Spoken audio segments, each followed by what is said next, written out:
ఈ రోజు మనం ఎడపల్లి మండలంలో ఉన్నాం. ఇక్కడ అందమైన శివాజీ వీర శివాజీ 3rd ఇయర్ సెలబ్రేషన్ చేసుకుంటున్నారు. శివాజీ మహారాజ్ పుట్టినరోజు సందర్భంగా ఇక్కడ యూత్, పెద్దలు, పుర ప్రముఖులు అందరూ కలిసి శివాజీ మహారాజ్ యొక్క జన్మదిన వేడుకల్లో పాల్గొంటున్నారు. ఇక్కడ మనతో సర్పంచ్ గారు ఉన్నారు, కందగట్ల రామచంద్ర గారు. నమస్తే అండి. జై శ్రీరామ్. చెప్పండి, శివాజీ అనగానే, ఛత్రపతి శివాజీ అనగానే ఒక పౌరుషం, ఒక వీరత్వం. మరి మీ ఊర్లో ఈ ఎడపల్లి మండల్లో మీ యూత్ దీనికి ఎలా స్పందిస్తున్నారు? మరి ఈ ఛత్రపతి శివాజీలోని ఏ గుణాన్ని మీరు పట్టుకోవాలి అనుకుంటున్నారు, ముందుకు చెప్పాలి ఇంకో తరానికి అనుకుంటున్నారు?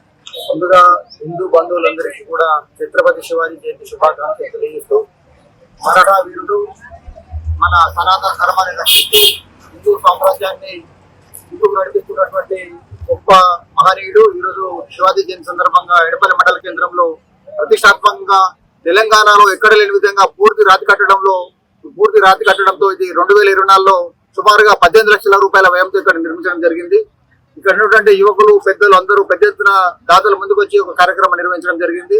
యువకులు కూడా ఛత్రపతి శివాజీ గారిని స్ఫూర్తి తీసుకొని రానున్న కాలంలో వారి యొక్క గుణాలను అవలంబిస్తూ వారి యొక్క ధీరత్వాన్ని నెరవేరుస్తూ ముందుకు సాగుతారని ఆశిస్తా ఉన్నారు. మీరు చెప్పండి, శివాజీ మహారాజ్ అనగానే గుర్తుకు వచ్చే ఒక లక్షణం చెప్పండి. ధర్మం, సనాతనం, ఈ మూడింటి కలిపి శివాజీ అందరికి ఆదర్శం. ఈ రోజు మన హైందవ ధర్మం, సంస్కృతి, సనాతన సంస్కృతి ముందుకెళ్తున్నాం అంటే ఆ మహావీరుడు ఛత్రపతి శివాజీ మహారాజ్. ఆ ఒక్క వ్యక్తి చేస్తుంటేనే ఈ రోజు నా దేశంలో, నా ప్రపంచంలో ఈ హైందవం అనే పేరు ప్రతి చోట వినబడుతుంది. ప్రతి ఒక్కరు ఈ ధర్మాన్ని అవలంబించాలని, ప్రతి ఒక్క యువకులు ఈ శివాజీని స్ఫూర్తిగా తీసుకొని ముందుకు వెళ్ళాలని, హైందవ ధర్మ స్థాపన కోసమై ప్రతి ఒక్క హిందూ ఉట్లాడాలని ప్రతి ఒక్కరిని కోరుతున్నాము. మా విలేజ్ లో ఇంత గొప్ప అవకాశం మాకు లభించినందుకు చాలా గర్వకారణంగా ఉన్నాము. ఎందుకంటే తెలంగాణలో ఎక్కడ లేనటువంటి స్టాచ్యూ నిర్మాణం, అంటే రాతి కట్టడంలో ఎక్కడ లేని నిర్మాణం మా ఊర్లో జరిగినందుకు చాలా గొప్పగా మేము ఆనందిస్తున్నాం. ఎందుకంటే గతంలో అరవింద్ గారి చేతుల మీదుగా ఇది ఓపెన్ అయింది. అరవింద్ గారు అంతకుముందు చెప్పారు, స్టాచ్యూ ఆఫ్ తెలంగాణ అని మా ఎడపల్లికి ఒక బిరుదు లభించింది. కాబట్టి చాలా ఆనందకరంగా ఉంది. ఇక ముందు కూడా ఇట్లాంటి కార్యక్రమాలు ఇంకా జరగాలి. ధర్మవీరుడు మహారాజ్ ఛత్రపతి శివాజీ మహారాజ్ ని ప్రతి ఒక్క స్ఫూర్తిగా తీసుకొని హైందవ ధర్మ స్థాపన కోసమై ముందుకెళ్ళాలని ప్రతి ఒక్కరిని పేరుతున్నారు. విగ్రహాన్ని చూసుకున్నట్టయితే కంప్లీట్ గా రాతి కట్టడం.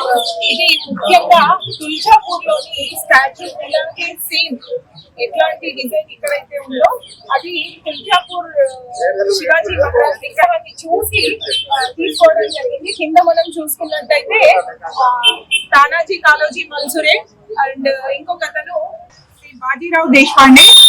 తానాజీ గురించి తెలుసు, ఛత్రపతి శివాజీ గురించి తెలిసిన ప్రతి ఒక్కరికి తానాజీ, తన మంత్రి తానాజీ గురించి ప్రతి ఒక్కరికి తెలుసు. మరి ఏదైనా ఒకసారి ఒక చరిత్రని తలుచుకుంటే ఆటోమేటిక్ గా దేశభక్తి, రాజభక్తి వాళ్ళకి కలుగుతుంది. అట్లాంటి ఒక చరిత్ర కలిగిన వ్యక్తి శ్రీ శివాజీ మహారాజ్.